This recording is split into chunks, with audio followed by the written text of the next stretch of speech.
اہل بیت علیہم السلام کے کردار اور ان کی اصول پسندی سے متعلق میں نے ایک واقعہ آپ کو سنانا ہے۔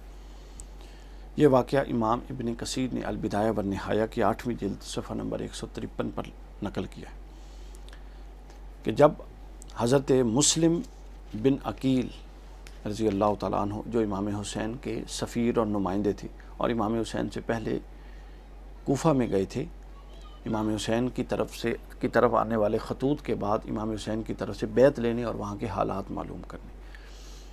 اس کے بعد جب وہاں کے حکمران ان کے خلاف ہو گئے، سارا کچھ ہو گیا اور وہ مشکلات میں گر گئے، تو اس وقت ایک شخص تھا، محب اہل بیت تھا، شریک نام تھا اس کا، بہت بڑا رئیس تھا، مالدار آدمی تھا۔ تو وہ بیمار ہو گئے۔ شریک جب بیمار ہوئے تو عبید اللہ ابن زیاد جو لعنتی اور دشمن اہل بیت تھا، وہ ان کو پوچھنے آیا، عیادت کے لیے آیا۔ ظاہر ہے روسا کی طرف یہ سب جاتے تھے، اور حضرت شریک جو تھے وہ محب اہل بیت تھے۔ انہوں نے حضرت مسلم بن عقیل کو اپنے گھر بلایا اور پیچھے کمرے میں چھپا دیا اور کہا کہ شریک آ رہا ہے۔ شریک نے فرمایا کہ عبید اللہ آ رہا ہے، وہ جب آ کے بیٹھے گا تو میں پانی مانگوں گا، جیسے ہی میں پانی مانگوں گا وہ مراد یہ ہوگا، پانی یہ کوڈ ورڈ ہوگا کہ اس وقت وہ بے دیانی میں بیٹھا ہے اور آپ پیچھے سے آ کے اس کو حملہ کر کے اس کا سر قلم کر دیں تاکہ یہ فتنہ ہی ختم ہو۔ یہ معاملہ طے پا گیا۔ عبید اللہ بن زیاد جب سامنے آ گیا، اس کے ساتھ اس کا غلام تھا، وہ آ کے کھڑا ہو گیا۔ تھوڑی دیر تک شریک کے ساتھ انہوں نے باتیں کی۔ اس کے بعد حضرت شریک نے فرمایا کہ مجھے پانی پلاؤ۔ حضرت مسلم ابن زیاد کو قتل کرنے کے لیے نہ نکلے۔ لونڈی پانی کا کوزہ لائی، مگر حضرت مسلم کو چھپا کر دیکھ کر شرما گئی، اور 3 بار یعنی وہ پانی کا کوزہ لا کے اس نے حضرت مسلم کو تو دے دیا، لیکن ادھر سے شریک نے پھر کہا مجھے پانی پلاؤ، لیکن حضرت مسلم پانی لے کر نہ آئے۔ تیسری دفعہ کہا پانی پلاؤ، میں پیاسا مر رہا ہوں، کیا تم مجھے پیاسا مارنا چاہتے ہو؟ مہران جو تھا عبید اللہ ابن زیاد کا جو غلام تھا، وہ سمجھ گیا کہ اس وقت شریک کوئی سازش کر رہا ہے، چونکہ جانتے تھے کہ محب اہل بیت یہ کوئی سازش کر رہا ہے، اور اس نے اپنے مالک کو اشارہ کیا کہ فوراً یہاں سے نکلو، اس سے تمہاری جان کو خطرہ ہے۔ وہ فوراً اٹھا اور ابن زیاد اپنے غلام کے اشارے پر باہر چلا گیا اور وہ لوگ وہاں سے بالکل فرار ہو گئے تیزی کے ساتھ۔ اب جب یہ واقعہ ہو گیا، حالانکہ شریک نے روکا، انہوں نے کہا رکو یار، میں تمہیں کچھ وصیت کرنا چاہتا ہوں، لیکن ابن زیاد نے کہا نہیں پھر آؤں گا، اور یہ کہہ کے نکل گیا۔ غلام نے اسے سواری پر بٹھایا اور تیزی سے چلا گیا۔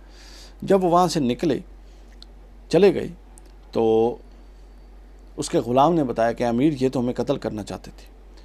تو اس نے کہا افسوس ہے کہ میں تو ان کا حال پوچھنے گیا تھا اور یہ مجھے قتل کرنا چاہتے تھے۔ خیر وہ چلے گئے۔ ابن زیاد کے جانے کے بعد حضرت مسلم بن عقیل پردے سے باہر آ گئے۔ شریک نے پوچھا کہ آپ کو باہر نکل کر اسے قتل کرنے سے کس چیز نے روکا؟ موقع بھی تھا، محل بھی تھا، میں نے پورے اہتمامات بھی کیے ہوئے تھے۔ تو حضرت مسلم بن عقیل نے جو جواب دیا، اس جواب کے لیے میں نے یہ پورا واقعہ آپ کو سنایا ہے۔ حضرت مسلم بن عقیل، اور یہ ہے تربیت رسول، خاندان رسول کی تربیت۔ حضرت مسلم بن عقیل نے جواب دیا کہ مجھے رسول اللہ صلی اللہ علیہ وسلم کی ایک حدیث یاد آ گئی اور اس نے مجھے روک لیا۔ حضور نے فرمایا تھا کہ مومن جو ہوتا ہے دھوکے سے قتل نہیں کرتا، ایمان دھوکے کی ضد ہے اور مومن دھوکے سے قتل نہیں کرتا۔ بے شک میرا اس سے اختلاف، بے شک وہ میری جان کا دشمن، لیکن مجھے یہ گوارا نہ ہوا کہ وہ بے دیانی میں بیٹھا ہے اور میں پیچھے سے آؤں دھوکے سے اس کو قتل کر دوں۔ شریک نے کہا کہ اگر آپ اسے قتل کر دیتے تو صرف کوفہ کے کسرات عمارت پر قبضہ کر لیتے، آپ کو کوئی نہیں روک سکتا تھا، بلکہ بصرہ تک آپ کا قبضہ ہو جاتا۔ علاوہ ازیں آپ زمین سے ایک فاسق، فاجر اور ظالم کو بھی نیست و نابود کر دیتے، یہ شریک نے کہا۔ لیکن حضرت مسلم بن عقیل کا وہی سٹانس تھا، وہ فرماتے ہیں کہ میں نے اس لیے، مجھے معلوم ہے کہ بعد کے حالات کس طرف جا سکتی ہیں، مگر میرے رسول صلی اللہ علیہ وسلم کی تربیت یہ بتاتی ہے کہ مومن کسی کو دھوکے کے ساتھ قتل نہیں کرتا۔ یہ تربیت ہے سامعین کرام کہ جتنا بڑا مفاد، جتنے بڑے خطرے تھے، اس کے باوجود وہ لوگ نہ اصول سے پیچھے ہٹے اور نہ وہ لوگ حقیقی دینی قدروں سے پیچھے ہٹے۔ اور یہ حضرت مسلم بن عقیل کا واقعہ دیکھیے کہ اس کے اندر کتنی باریک اور کتنی قطعی اطاعت رسول ہے کہ انہوں نے کہا میرے ذہن میں حدیث آئی کہ مومن پلٹ کے پیچھے سے حملہ نہیں کرتا کہ جب اگلا بے دھیانی میں بیٹھو۔